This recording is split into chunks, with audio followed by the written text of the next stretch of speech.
Hello, everyone. Listen this story. Emma, sitting by the window, looking out at the rain, sighing. Lately, I've been feeling so anxious. There's so much to worry about, and it feels like everything is piling up. Mark, sitting across from her, smiling reassuringly. I get it. It's so easy to get overwhelmed when life is throwing challenges your way. But have you ever read Philippians 4, 6, 7? It's a verse that really helps me when I'm feeling like that. Emma raises an eyebrow, intrigued. Philippians 4, 6, 7? I don't think I've come across that one before. What does it say? Mark opens his Bible and reads aloud. It says, "Do not be anxious about anything, but in every situation, by prayer and petition, with thanksgiving, present your requests to God. And the peace of God, which transcends all understanding, will guard your hearts and your minds in Christ Jesus." Emma, leaning forward, curious. Wow, that sounds so comforting, but also a little challenging. Do not be anxious about anything. I mean, how is that even possible? Especially when it feels like everything around you is chaos. Mark nods understandingly. I know what you mean. It feels impossible sometimes.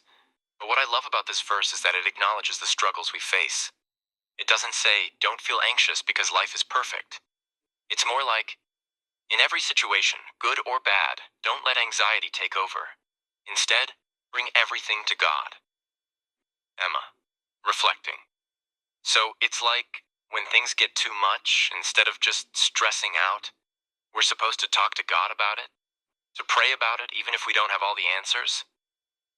Mark, exactly.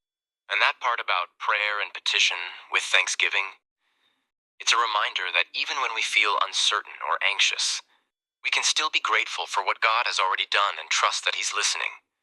Prayer isn't just about asking. It's also about acknowledging what we already have. Emma, smiling gently. That's such a refreshing way to look at it. When you're anxious, you often forget to be thankful for the little things. But you're saying that even in those moments, God still wants us to bring our worries to Him and trust He'll help us? Mark nods with a soft smile. Exactly. And the best part is the peace that comes after.